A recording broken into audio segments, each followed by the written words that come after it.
Je vais châtier Amon de No, Pharaon, l'Égypte, ses dieux et ses rois, Pharaon et ceux qui se confient en lui. Je les livrerai entre les mains de ceux qui en veulent à leur vie, entre les mains de Nebuchadnezzar, roi de Babylone, et entre les mains de ses serviteurs.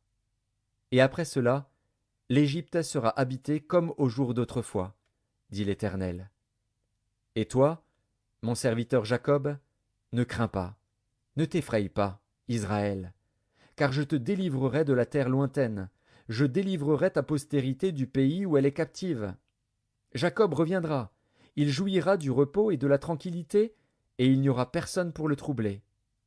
Toi, mon serviteur Jacob, ne crains pas, dit l'Éternel, car je suis avec toi. J'anéantirai toutes les nations parmi lesquelles je t'ai dispersé, mais toi, je ne t'anéantirai pas. Je te châtierai avec équité, je ne puis pas te laisser impuni. Jérémie, chapitre 48. Sur Moab. Ainsi parle l'Éternel des armées, le Dieu d'Israël. Malheur à Nebo, car elle est ravagée. Kirjataïm est confuse, elle est prise. Misgab est confuse, elle est brisée. Elle n'est plus, la gloire de Moab. À Hesbon, on médite sa perte. Allons, exterminons-le du milieu des nations. Toi aussi, Madmen, tu seras détruite. L'épée marche derrière toi.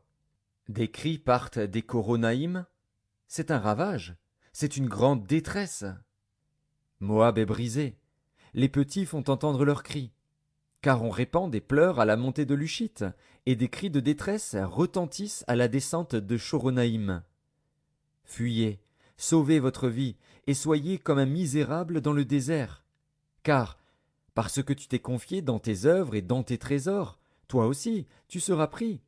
Et Kémosh s'en ira en captivité, avec ses prêtres et avec ses chefs. Le dévastateur entrera dans chaque ville, et aucune ville n'échappera. La vallée périra et la plaine sera détruite, comme l'Éternel l'a dit.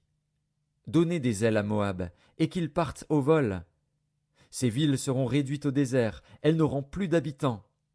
Maudit soit celui qui fait avec négligence l'œuvre de l'Éternel, maudit soit celui qui éloigne son épée du carnage. Moab était tranquille depuis sa jeunesse, il reposait sur sa lie, il n'était pas vidé d'un vase dans un autre, et il n'allait pas en captivité. Aussi son goût lui est resté, et son odeur ne s'est pas changée. C'est pourquoi voici, les jours viennent, dit l'Éternel, où je lui enverrai des gens qui le transvaseront. Ils videront ses vases, et feront sauter ses outres. Moab aura honte de Kémosh, comme la maison d'Israël a eu honte de Béthel, qui la remplissait de confiance.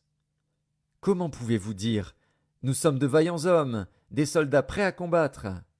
Moab est ravagé, ses villes montent en fumée, l'élite de sa jeunesse est égorgée, dit le roi, dont l'Éternel des armées est le nom. La ruine de Moab est près d'arriver, son malheur vient en grande hâte. Lamentez-vous sur lui, vous tous qui l'environnez, vous tous qui connaissez son nom. Dites, comment ce sceptre puissant a-t-il été brisé, ce bâton majestueux? Descends du séjour de la gloire, assieds-toi sur la terre desséchée, habitante, fille de Dibon. Car le dévastateur de Moab monte contre toi, il détruit tes forteresses. Tiens-toi sur le chemin, et regarde, habitante d'Aroër. Interroge le fuyard, le réchappé. Demande, qu'est-il arrivé? Moab est confus, car il est brisé. Poussez des gémissements et des cris. Publiez sur l'Arnon que Moab est ravagé.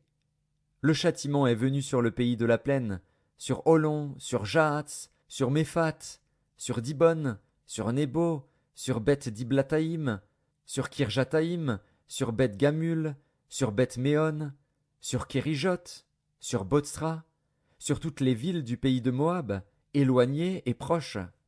La force de Moab est abattue, et son bras est brisé, dit l'Éternel.